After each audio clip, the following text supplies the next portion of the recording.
Raúl López de Antes es director general de la firma de contadores y abogados López de Antes. Está en cabina y esta mañana platico con él. Telereportaje presenta La Entrevista con Emanuel Civilla. La Entrevista.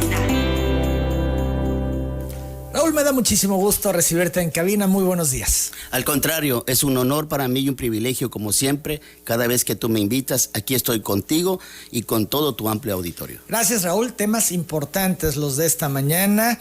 El Servicio de Administración Tributaria lanzó la segunda publicación de los parámetros de referencia para tasas efectivas de impuestos sobre la renta, correspondientes a 84 actividades económicas para los ejercicios fiscales 2016, 2017, 2018 y 2019 sobre el padrón de grandes contribuyentes. Sí. Contempla 12 sectores económicos. Primero, preguntar, ¿qué es esto de tasas efectivas de impuesto? Bueno, gracias, Emanuel, y amigos que nos ven y que nos escuchan. Esto es muy importante que ustedes sepan que en diciembre del 2020, en el Diario Oficial de la Federación, el SAT manifestó en este caso una reforma al artículo 33 del Código Fiscal. Regularmente el 33 siempre ha sido como para ayudar a los contribuyentes a consultar cuando tienen dudas en materia fiscal, pero le agregó un párrafo donde dice que la Secretaría de Hacienda, a través del SAT, determina en diferentes momentos del año que va a ser un estudio con parámetros para determinar cuáles son dentro de estos sectores y de las grandes empresas sobre todo las tasas efectivas de cuánto pagan de impuestos sobre la renta. ¿Qué significa esto? Cada vez que termina el 31 de marzo de cada año hay la presentación de la declaración anual de las personas morales regularmente. Y a raíz de eso se generan una serie de obligaciones, como pues el reparto de utilidades y una serie de cosas. Pero ahí se da cuenta la autoridad cuánto le pagaron de impuestos. Y se dio cuenta que desde 2016 para acá, muchos grandes sectores, el sector del aluminio, el sector petrolero, el sector del gas, el sector de farmacéutica, están pagando impuestos sobre la renta muy bajo. Te voy a poner un ejemplo para que tengamos una idea muy clara.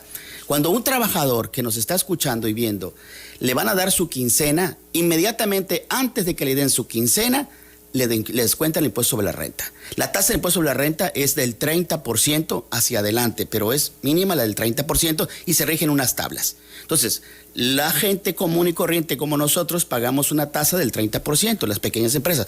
Pero estas empresas, al momento de hacer sus deducciones, sus inversiones, ya sea bancos, casas de bolsa, etcétera, vienen a pagar un impuesto muy pequeñito. Y dice, a ver, tus tasas efectivas, es decir, después de tu declaración anual del impuesto sobre la renta que tú tienes y sobre esa base, estoy viendo que me estás pagando menos impuestos. Te pongo un ejemplo, la industria del aluminio. La industria del aluminio creció mucho porque con los precios del dólar ha aumentado mucho. En el 2016 pagaba una tasa efectiva de impuestos de 3.60%, 3.60. Luego en el 2017 bajó a 2.76. Hoy, en el 2019, a 3.20. ¿Qué significa esto? Que estas empresas grandes están tratando de aprovechar todo lo que la ley le da, la consolidación fiscal, todos los mecanismos de los grandes despachos para pagar menos impuestos. Por eso, Emanuel y amigos radioescuchas, no es de casualidad que las grandes empresas como Walmart, como FEMSA, cuando les empezaron a auditar este nuevo gobierno que vino desde 2018, empezó a obtener más de 27 mil millones de pesos de impuestos que no habían pagado en ese momento o que por la forma en cómo tributan no les daba pagar esas cantidades. Entonces, estas tasas efectivas, dice la autoridad, bueno, yo a partir de ahorita, cada vez que yo vea tu declaración anual o vea en el transcurso del año que tú no me estás pagando los impuestos correspondientes, te voy a dar una alerta, es decir, revisa si me estás haciendo alguna planificación fuera de ley. Por eso un poco la subcontratación, que seguramente lo vamos a ver contigo más al ratito, y me dice, y yo quiero que entiendas que estas tasas efectivas son las que tú realmente me pagas.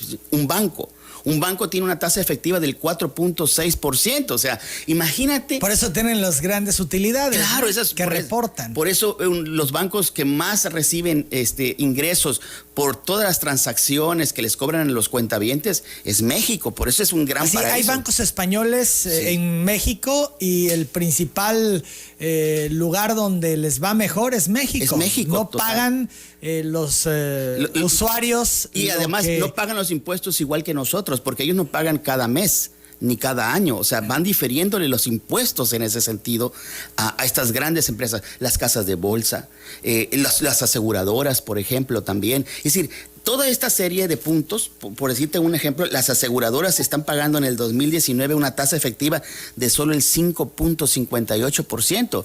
Lo que quiero que se remita a nuestros amigos radioescuchas y que nos ven es que la tasa de impuesto sobre la renta es del 30%, pero cuando tú deduces, cuando tú inviertes, obviamente que tu tasa va disminuyendo y a la hora de pagar tu impuesto es menor.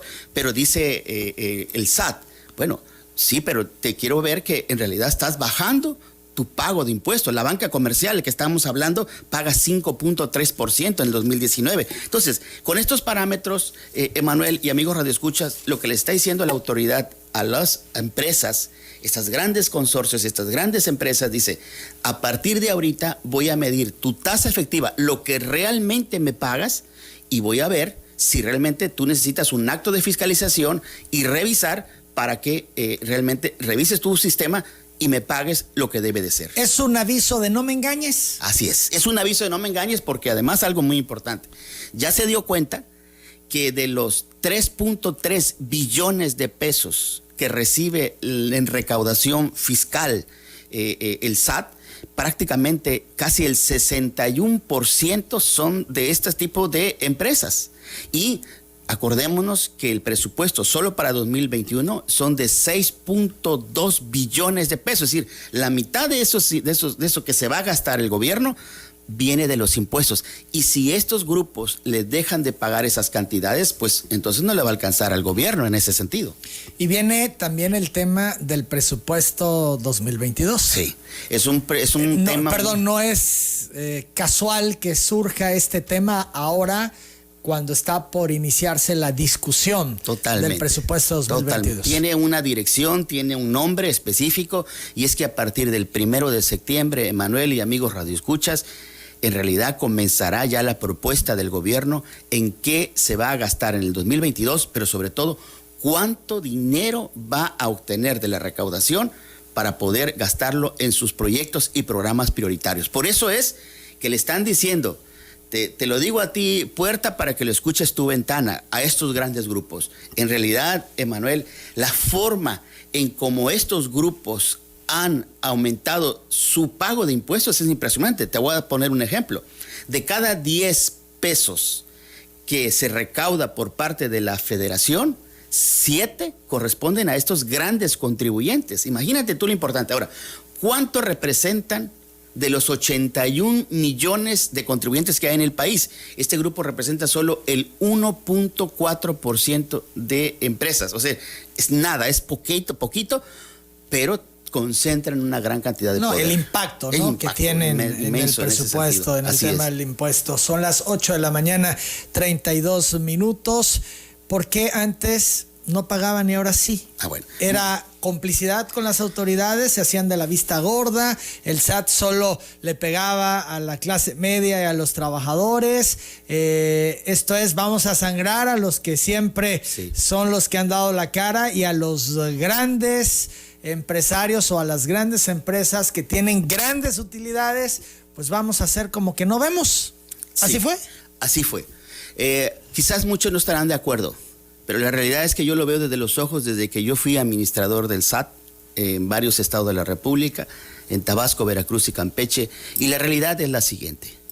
La realidad es que durante años anteriores y décadas dejaron que estos grupos no solamente mandaran sobre a quién ponían en los puestos más importantes del país, sino que además también tenían todos los privilegios posibles. Lo que sacaron hace ya algunos meses sobre los programas de listados de condonación de impuestos es una realidad eso. Y eso que se terminó, por supuesto, que a todos estos grupos no les gustó. ¿Por qué? porque los grupos, lo que siempre decían, bueno, es que yo te sostengo tu presupuesto. Sí, pero ¿a qué costa? A costa de que los pequeñitos, de que las pequeñas tiendas, de que la persona física con actividad empresarial le mantuvieran menos deducciones y por ende pagar más impuestos. No es lo mismo pagar un impuesto a estos pequeñitos grupos que pues, muchas veces viene siendo el 30, 32, 34% ya con su nómina. Porque déjame decirte, cuando una persona física o moral pequeñita paga una nómina, no puede deducir más allá entre el 48 y 53% y todo lo demás es no deducible. Entonces, ¿qué hicieron estos grupos en los años anteriores, en las décadas anteriores? Pues con la clase política, por supuesto, tenían acuerdos.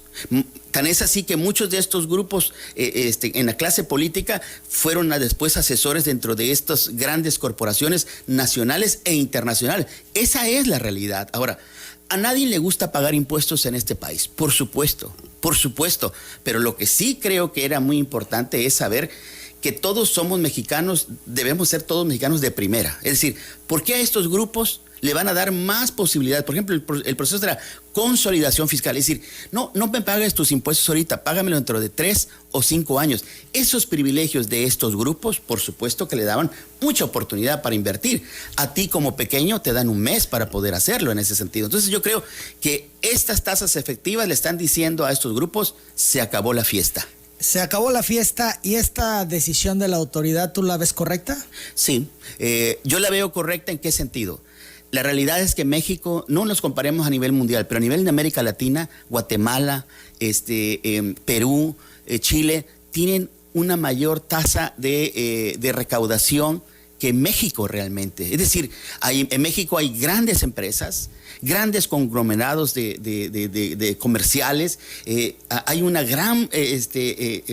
gran empresariado fuerte que tiene empresas en Estados Unidos, que tiene una relación con el mundo, y no es posible que la recaudación del país no sea tan importante como algunos de estos países de América Latina. Por eso yo creo que es una buena decisión y también es un termómetro para todas las empresas de cómo estamos pagando los impuestos. Yo creo que si queremos acabar la corrupción, creo que este es el primer punto muy importante, darle al fisco lo que le corresponde realmente y a los trabajadores, que esa es la otra reforma. Esto que se trae con los grandes contribuyentes, estas medidas, sí. ¿Tienen alguna implicación para el resto de la población? Sí tiene una implicación porque todos estos grupos que pagan este impuesto en una tasa efectiva que ya le está diciendo, el impuesto sobre la renta, pues lo que tienen que hacer es, como lo hizo, por ejemplo, en este momento, grandes grupos comerciales y de bancos como, por ejemplo, BBVA, por ejemplo. Con esta reforma de la subcontratación, ¿qué es lo que dijo? Bueno, yo pongo mis barbas a remojar y 37,000 trabajadores los quitó de la subcontratación, del outsourcing, y lo puso en su empresa matriz, le llaman ellos empresa madre, y ya a partir del 15 de julio, su primer quincena, ya ellos son trabajadores de BBVA. Creo que estas modificaciones y reformas... Sí es un logro. Sí es un logro muy importante, porque eso le da seguridad al trabajador y sobre todo que la empresa ya se hace responsable de sus trabajadores. 8:37, ya tocabas el tema del outsourcing. Vamos a la pausa, Raúl, ¿te parece? Hablamos de ello, se han comentado tantas cosas, es un tema polémico, han solicitado prórrogas, han dicho que no es suficiente la prórroga que les dieron. En fin, eso en breve. Sin embargo, antes de la pausa les digo que México se dará contra Japón. Será Japón el rival de México, nada fácil, es el anfitrión. El viernes 6 de agosto será este partido a las 6 de la medalla, a las 6 de la mañana por la medalla de bronce, y Brasil y España son los finalistas que se van a enfrentar el sábado 7 de agosto a las 6:30 de la mañana por la medalla de oro. Vamos a la pausa, regresamos. Seguimos en esta plática con Raúl López de Antes. El tema del outsourcing, Raúl, lo que se ha comentado, la molestia de las empresas por la implementación en México de cómo se tiene que hacer. Han pedido prórrogas, se les concedió, pero de un mes. Querían que fuera hasta enero del 22. ¿Qué hay en el fondo de todo esto? Porque vemos los extremos, nos han pintado al outsourcing como el diablo, sí. Y por el otro lado las empresas dicen que no, que al contrario, que es un mecanismo que les permite conservar empleos, que les permite avanzar, crecer y demás. Sí. ¿Cuál es la realidad del outsourcing? La realidad es que por unos pecadores pagaron todos los justos. ¿Por qué?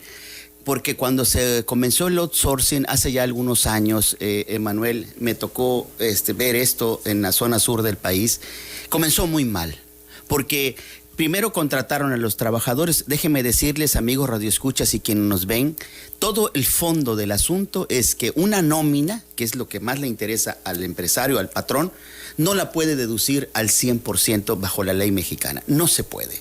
En otros países sí, pero aquí no se puede. Lo máximo que puedes deducir es entre el 48 y 53%. Lo demás, eso lo tienes que pagar de impuestos. Entonces, el mexicano, el patrón, siempre busca la manera de poder deducir al 100%. Y cuando le presentaron el outsourcing, te hablo de algunos años, empezaron a deducir todo tipo de trabajadores. Desde la persona que vende en una casa comercial, del afanador.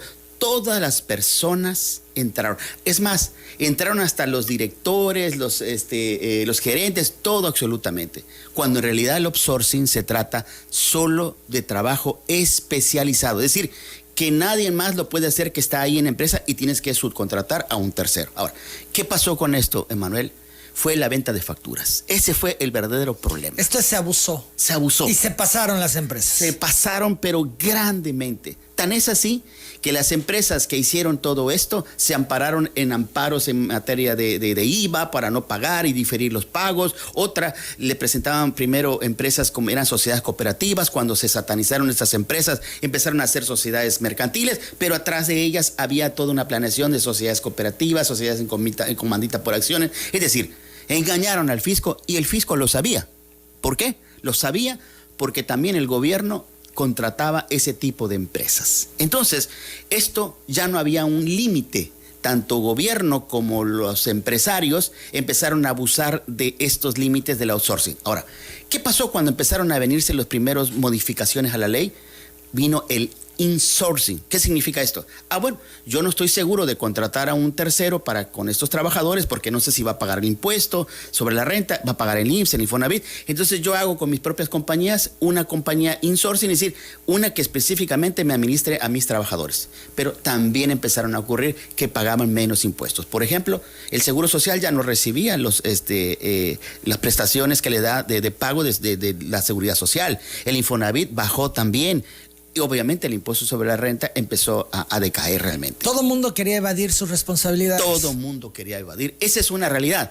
Yo creo que si en su momento el Estado hubiera aumentado este porcentaje de deducción de la nómina, no al 100%, pero sí a un 70%, hoy no tendríamos razón del outsourcing realmente en esta modalidad que tengo. Ahora, pero el outsourcing, ¿a qué porcentaje, ya que estás en el tema, sí, debió de haberse incrementado? Yo pienso que mínimo a un 65-70% las deducciones. Yo creo que así nadie tendría que andarse arriesgando ni buscando trampear la ley y pagar como debe de ser en ese sentido. Pero no se ha hecho. Tiene muchos años. Es más, antes de Peña Nieto, el impuesto sobre la renta que iba a pagarse era del 28%. Cuando viene Peña Nieto, lo sube al 30%. Cuando ya estaba en transitorios, que iba a bajar. Es decir, el Estado mexicano, en este caso, de anteriores épocas, jugó muy mal esa carta. ¿Por qué? Decía, no, yo sigo teniendo ingresos de Pemex, es mi caja chica, yo sigo teniendo estos ingresos de otras paraestatales, etcétera,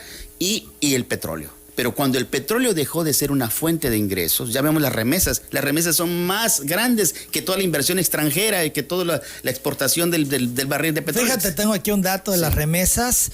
Las familiares sumaron en el primer semestre de este año 23.618 millones de dólares. Sí, un récord impresionante. El monto más alto desde 1993, año en el que comienzan los registros para un periodo similar, reveló ayer el Banco de México. Esto es récord en primer semestre de 2021, Raúl. Incluso la economía mexicana está dependiendo de ese dinero que traen los connacionales nuestros. La verdad es una realidad. Ahora, entonces, ¿qué pasó? Hay el outsourcing, el que es normal. oye, no tengo un diseñador de software, no tengo un especialista en tal área, por ejemplo, de lo que es perforación marítima, etcétera. Necesito contratarlo y yo no lo tengo. Y por lo tanto, yo necesito que la empresa A me contrate a una persona bajo estas características.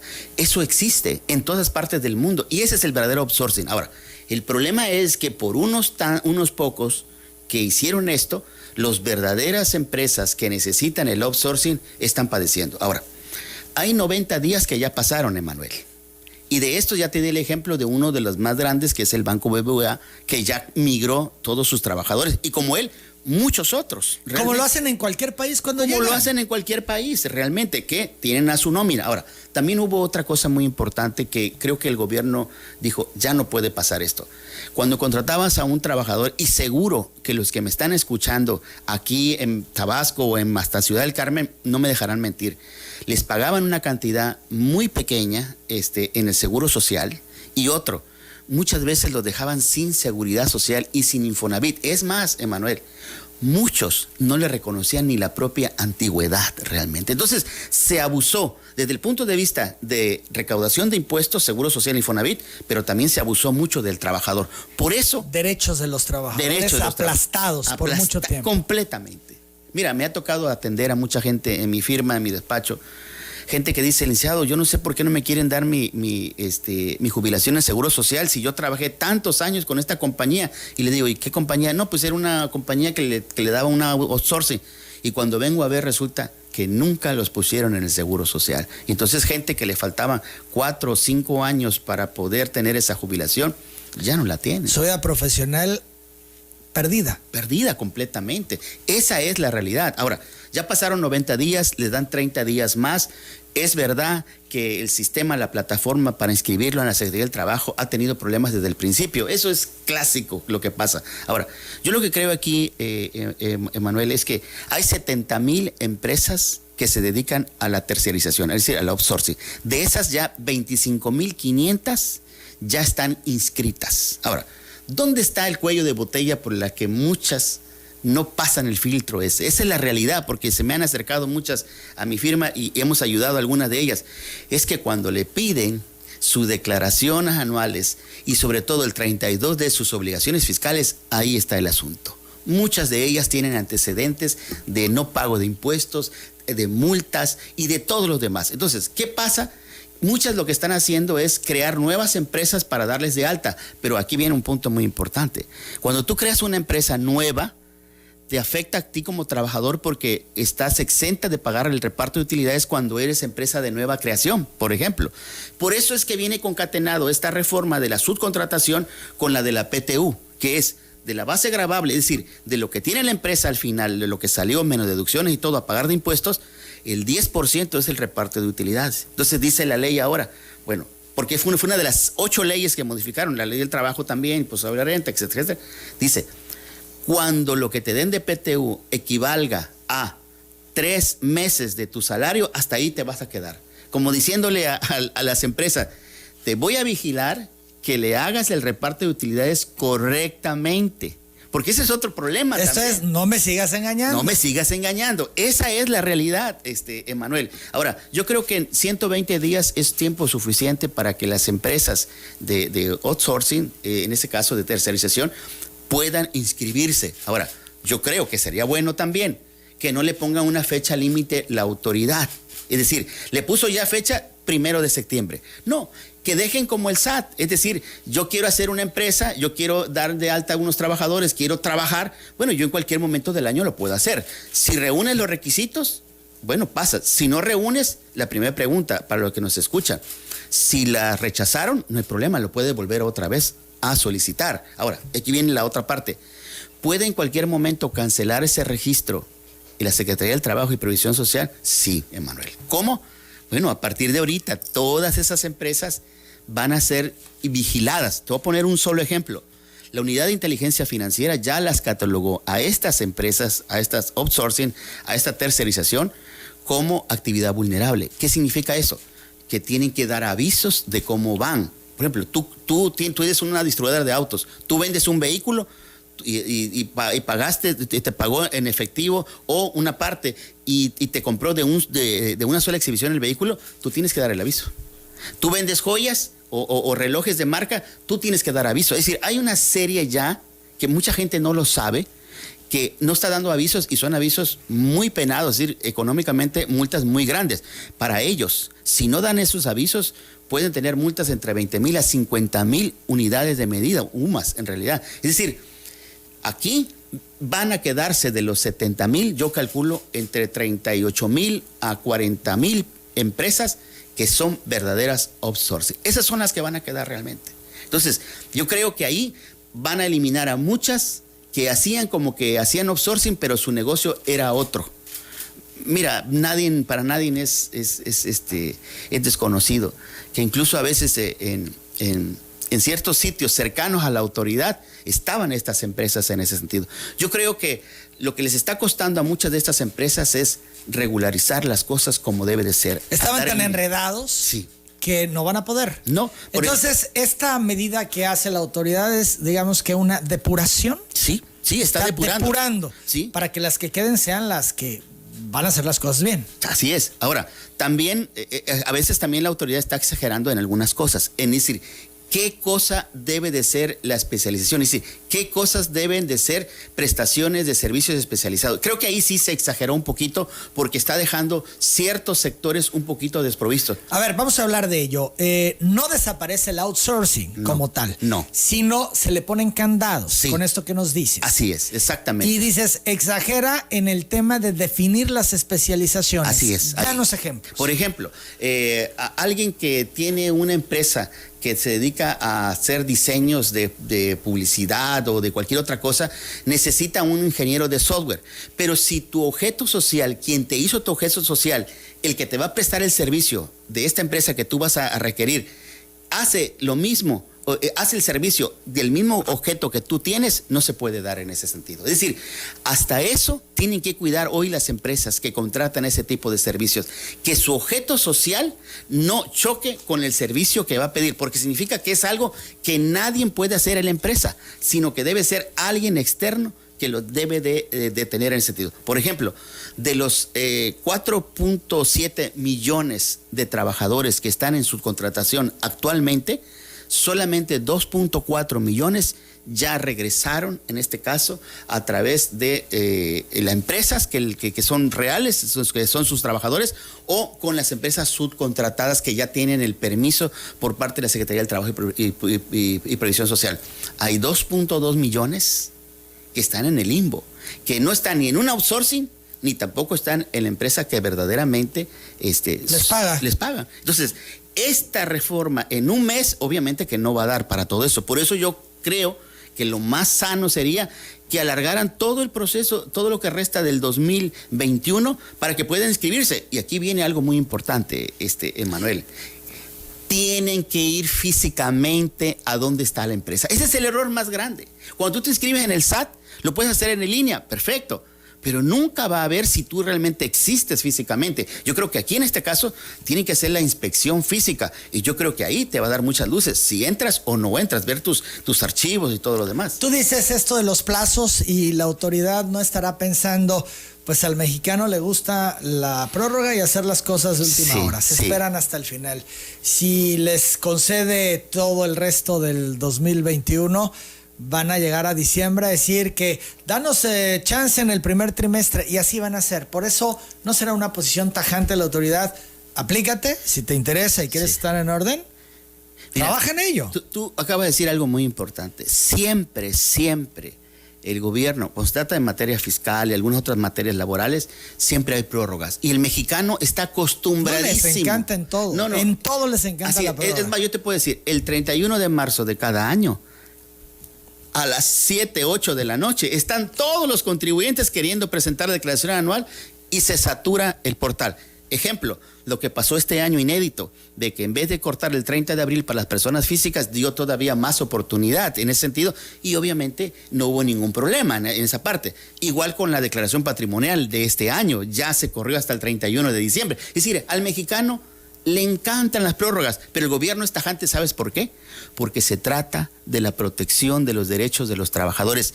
tenemos que verlo así. Yo soy un asesor de empresas y veo yo esto, de que lo que busca el gobierno son tres cosas. Uno, que no baje su recaudación, que le paguen lo que debería de ser, diciendo, yo no sé cómo le hagas, pero a mí págame lo mío en ese sentido. Número dos, que los derechos de los trabajadores se respeten, que antes no se respetaban. Y esa es la verdadera realidad, porque lo vemos con los pocos jubilados que hay en ese sentido, y por eso programas de apoyar a los jubilados de 65 años y más, porque llega la gente y no tiene jubilación. Y número tres, muy importante, creo que da un golpe de autoridad el gobierno, nos guste o no, de que esa es su visión y su política de hacer las cosas para los próximos años. Y se votó por ellos en el 18. Así es, esa es la realidad. Ellos siempre dijeron lo que iban a hacer. Siempre lo dijeron. No mintieron a nadie. Viene otra reforma muy importante, también para el patrón fuerte, que es la de las pensiones, Emanuel.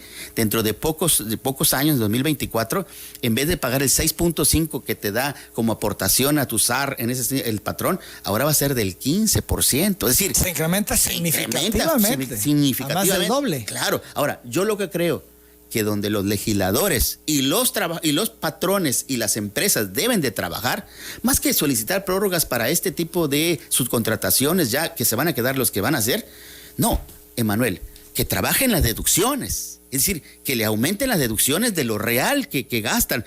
Tú te vas a México o vas a un restaurante, si no es a menos de 50 kilómetros, no lo puedes deducir. Si tú vas a México hay un monto muy pequeño de viáticos. Es decir, yo creo que los empresarios están olvidando algo muy importante. No le van a ganar al gobierno cuando tiene el sartén por el mango, cuando tiene mayoría en el Congreso para reformar las leyes. No. Tienen que ser más inteligentes sobre reformas de aumentar la deducibilidad de la nómina, por ejemplo, y de estas deducciones. En ese momento, yo creo que tendremos un piso parejo. ¿Tú ves un SAT distinto en esta administración que de administraciones anteriores? Muy distinto, muy distinto. A mí me tocó un SAT que venía muy fuerte, que era, para entrar a la Secretaría de Hacienda, eran muchos controles en ese sentido. Ahora hay gente que quizás no ha estado en la Secretaría de Hacienda, pero hay algo muy importante, han sido muy efectivos. ¿Es un SAT el de ahora laxo? No, es un SAT que no te deja ninguna oportunidad, porque a través del buzón tributario se dieron cuenta que no podían tener un ejército para notificarles a la gente, y con el buzón tributario te encuentran hasta abajo de las piedras, y si no lo abres en 3 días, te empiezan a correr los plazos. Es decir, casualmente, con esta nueva generación de hacendarios, vino la tecnología, la e-firma. Para que tengas una idea, 247 facturas se emiten cada segundo. Más de 7,000 millones de facturas en un año se emiten, mi querido amigo Emanuel. Platicaba yo con un impresor autorizado, y que eran los que hacían las facturas de papel, que después del 2017 ya no lo hacen. Muchos desaparecieron. Y muchos otros se mantuvieron y vieron otro tipo de negocios, porque dijeron, es que en las facturas teníamos nuestro gran negocio, pero ahora son electrónicas. Entonces, este grupo de hacendarios muy importante, donde por cierto está una tabasqueña allá en el área de fiscalización, ha hecho un papel importante. Si ellos no fueran tan incisivos, si ellos no estuvieran atrás de estos grupos de grandes contribuyentes que se dieron cuenta que la recaudación está en ellos, no está en los pequeñitos ni en los medianos, sino en los grandes contribuyentes, créeme, te lo diría, que a mitad de este año 2021 tendríamos un problema terrible, pero no lo tenemos. ¿Por qué? Porque se abocaron a la recaudación. Bueno, de hecho, en las mañaneras el presidente decía, bueno, no quieren pagar, y los iba forzando hasta que terminaban pagando. Estamos hablando de contribuciones de miles de millones de pesos. Sí, nada más. Impresionante. En pesquisas sobre defraudación fiscal a grupos se obtuvieron más de 3,700 millones de pesos. Y diciendo, o me pagas o te hago un procedimiento fiscalizador, y sabemos que puede haber alguna planeación que roza lo que es la defraudación fiscal. Entonces dijeron, no, mejor pago, para que mejor, más vale un buen arreglo que un mal pleito, realmente, en ese sentido. Ahora, ¿cuál es el mensaje para todos, Manuel? Es que se acabó la fiesta, pero también es que hay que saber cómo pagar los impuestos. Eso es muy importante. La gente, el empresariado, a veces entiende que pueden pagar con intereses después del plazo. Mira, si la gente no presenta su declaración anual a tiempo, son candidatos a ser fiscalizados. Tan simple como eso realmente. Entonces yo creo que hoy los empresarios y quien tienen una nómina que es de mis respetos, de poder mantener una planta productiva, sobre todo en medio de una pandemia y una crisis. Hoy, en esta mañana en Estados Unidos, muchos grupos empresariales, los más importantes, tuvieron que prorrogar su entrada realmente ya para hacerlo de manera natural. Volvieron a estar un mes más, prorrogaron para poderse trabajar ya como lo venían haciendo. Es decir, la pandemia no nos da tregua. Honestamente, Emanuel, cuando está uno en teletrabajo, no hay tanta capacidad creativa. Es decir, estas reformas a la Ley Federal del Trabajo tienen que venir con otras reformas más. Creo que, como decía Juan Jacobo Rousseau, el Estado se hizo para hacer feliz a los ciudadanos, a quienes habitan en esto, y a veces no somos felices realmente. Eso significa que hay que hacer nuevas leyes. Esto es una nueva circunstancia, muy diferente, Emanuel. Hoy tú tienes, por ejemplo, tu firma autógrafa de puño y letra, ya no existe en materia fiscal. Eso es una firma electrónica. Entonces vamos, ¿sabes hacia dónde? Hacia una identidad digital como persona en ese sentido. El que me está escuchando, cuando tiene un problema en el banco y alguien hace un uso inadecuado o le roban su dinero electrónicamente, se topa con la pared, se topa muchas veces que las autoridades no le hacen caso. Es decir, hay muchas cosas que se tienen que ordenar para proteger a todos aquellos que trabajan, a todos aquellos que pagan sus impuestos, a todos aquellos que se la están jugando con este país. Yo creo que es un momento muy importante de que los diputados que van a entrar ahora vean estas nuevas reformas. Y te pongo el último ejemplo. Cuando hicieron la reforma fiscal de las plataformas tecnológicas como Uber, Airbnb, etcétera, ¿qué pasó realmente en el fondo? Yo participé en esa reunión en el Congreso de la Unión y resulta que estos grandes grupos, Uber, no tiene un solo vehículo de propiedad y da servicios en todas partes del mundo. Airbnb no es propietario de un solo edificio ni un solo hotel. ¿A quiénes le cobran esos impuestos? Al dueño del vehículo. ¿A quién le cobran el IVA y el impuesto sobre la renta? Al dueño del departamento, de la casa. ¿Por qué? Porque ellos están a miles de kilómetros de Tabasco y de México. Están en Francia, están en Islas Caimán, están en otros lados. Y el gobierno dijo, no puedo pedirles impuestos. Ahorita en octubre vas a ver una nueva reforma que va a haber. En Estados Unidos pagan impuestos estos grandes grupos, Amazon, todos estos, pero a nivel de los condados, a nivel pequeño, como dijéramos un poco de los estados y municipios de Estados Unidos. Aquí fue al revés. Aquí es la federación la que cobra. Cuando los estados de la República, yo se lo dije a la gente del Congreso del Estado, aquí debería haber habido una reforma, pero para que le cobraran los estados.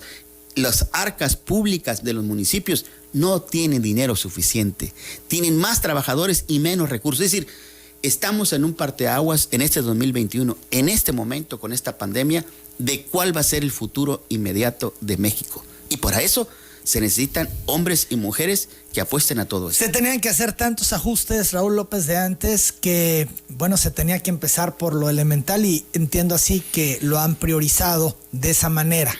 Evidentemente hay otras cosas por las que tienen que trabajar, pero con lo que se está haciendo allá, ¿es un avance significativo o tú crees que todavía no se va a sentir esto de manera fuerte? Mira, todavía no se va a sentir, pero hay un avance pequeño e importante.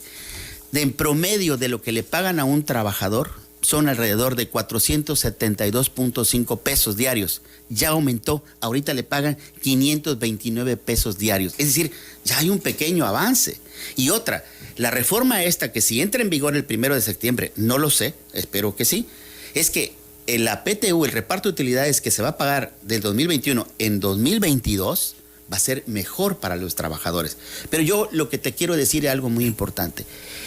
Lo que a mí me preocupa más que no se avanza, aunque ya hay una reforma de pensiones, es que verdaderamente el gobierno trabaje mucho para que no haya trabajadores que no coticen en la seguridad social. Claro. Esa es la clave, yo creo, preponderantemente. Algunos empresario dice, no, ¿para qué lo voy a meter al Seguro Social si me cuesta mucho, no me dan este servicio, etcétera? Pero la realidad es que se debe de proteger a los trabajadores, a lo mejor con diferentes niveles de pago, Manuel, pero es criminal no tener a estos trabajadores cotizando para que cuando lleguen a los 60, 65 años tengan una vida digna. Yo creo que eso es lo que debemos de aspirar todos los mexicanos. Bien, Raúl, pues interesante sin duda el tema. Dolores López Carrera te pregunta, Raúl López de Antes, ¿cómo puede agendar una cita contigo? Con mucho gusto. Le doy mi teléfono 313-9726, 313-9755, en prolongación Paseo de la Sierra, número 910, en la colonia 1 de Mayo. Con mucho gusto. Pueden hacer la cita Ahí directamente. pueden. Eugenio Rivero Martínez dice que trabajó hace 15 años en una empresa donde le pagaban por nómina. Pregunta si tiene derecho a reclamar la devolución de impuestos. Sí, pero de los últimos 5 años en ese sentido, si son hasta 15 es muy difícil en esta parte. Varias personas han hablado, Raúl, para saludarte y felicitarte. La licenciada Deyanira González Landero dice que el tema es muy interesante. El arquitecto Saludos, Víctor Álvarez Cortés te saluda. Dice que eres una persona visionaria de lo que acontece y un gran ser humano. Gracias. Luis Franco Castro Hernández felicita a Raúl López de Antes por el manejo y conocimiento del tema, y ojalá que siempre inviten a personas conocedoras de temas que nos ayudan mucho. Sí. Manuel Pérez Córdoba felicita a López de Antes por la entrevista y pide proporcione la dirección de su despacho y un número telefónico. De nuevo los datos. Sí, cómo no. Los teléfonos son 313-9726, 313-9755, es en prolongación Paseo de la Sierra, número 910, Colonia 1 de Mayo. Ahí estamos a sus órdenes y agradezco mucho sus Eden García Vargas de Paraíso te felicita, dice que eres su amigo, sí, y que eres un excelente abogado fiscalista. Muchas gracias. Por otro lado, una persona que me pide no mencione su nombre, pero dice que tiene 5 años en outsourcing y nunca ha recibido reparto de utilidades. Ahí está la clave. Pregunta si la empresa tiene la obligación de hacerlo. La tendrá, ¿no? La tendrá. Ahí deja un número por si quieres ponerte. Y si no, le ayudamos y se demanda. Esto es muy importante. Eso es un punto muy importante, Raúl. Si la empresa no cumple, si la empresa no se pone en regla, si no se pone a como las autoridades de México están instruyendo y determinando, el trabajador puede demandar. Por supuesto, puede demandar, y ya hemos hecho varias outsourcing que están irregulares y se ha obtenido precisamente que le paguen a estos trabajadores. Algo muy importante en la reforma, y se queda muy claro en esa reforma que no les gusta a muchos. Si el outsourcing no paga la seguridad social, el Infonavit y los impuestos, es corresponsable y solidario la empresa en ese que contrate este tipo de servicios, para que no le pase lo mismo que a nuestro amigo en ese sentido, y con mucho gusto le ayudamos. Muy bien, pues ahí está. Creo que el escenario claro. Yo celebro que se estén haciendo pues todas estas iniciativas que se concretan ya en hechos. Como lo decías bien, Raúl, en beneficio de los trabajadores. Los han aplastado por años. Por años. Y bueno, llegan tal vez al ocaso de la vida con una circunstancia difícil, complicada. Y todo lo que está haciendo es justamente para evitar que se tenga ese escenario. Totalmente, porque vemos que la recaudación cuando aumenta, bueno, la prioridad de este gobierno ya ha sido su política, y siempre lo dijo, de ayudar a las clases trabajadores y a las personas, sobre todo de la tercera edad y todo ese tipo de personas. Y está claro, si esta recaudación que quiere lo utilizar en otras cosas, diríamos, entonces no es por ahí el asunto. Pero la realidad es que se trata de proteger a los trabajadores. Y creo, Emmanuel, que como empresario, como gente que proteges a tus empleados, creo que estas reformas vienen bien. Claro, te aprietas el cinturón porque tienes que pagar los impuestos, pero vuelvo a insistir, faltan muchas otras reformas que se necesitan para proteger a todos esos emprendedores y sobre todo a los nuevos millennials, a los nuevos trabajadores. Dicen que antes de que tengan un trabajo estable van a tener 11 trabajos. Ese es el desafío más grande del 2021. ¿Esa es la estadística? Esa es la estadística. 11 trabajos antes de tener uno estable. Estable. Wow. Imagínate, para todos aquellos que están ahorita en el segundo, tercer año de su carrera, eso es lo que viene para ellos. Y esa es la realidad. El trabajo estable y a vida como teníamos en Pemex o en otras empresas, se acabó. Tan es así, hay gente ahorita, Emanuel, que tiene 20, 22 años trabajando en una empresa y lo quieren finiquitar, le quieren ya cortar porque no quieren pagarle una jubilación a través del Seguro Social porque nunca estuvieron en regla en ese sentido. Por eso creo que estas reformas son sumamente importantes y esa es la realidad de las cosas. Estamos en una nueva realidad. Totalmente, una nueva realidad, se acabó la fiesta para grandes empresas, pero sobre todo ver un futuro mejor, yo espero realmente, y que los trabajadores, sobre todo ellos, tengan un futuro por venir, que lo acaricien, que están protegidos por la ley. Eso creo es lo más importante. Raúl López de Antes, agradezco mucho tu presencia y la disposición de platicar de estos temas. Con todo gusto y un privilegio siempre estar contigo y todo tu amplio auditorio. Gracias, Emanuel. Muchas gracias, buenos días. Son las 9:11, yo hago la pausa.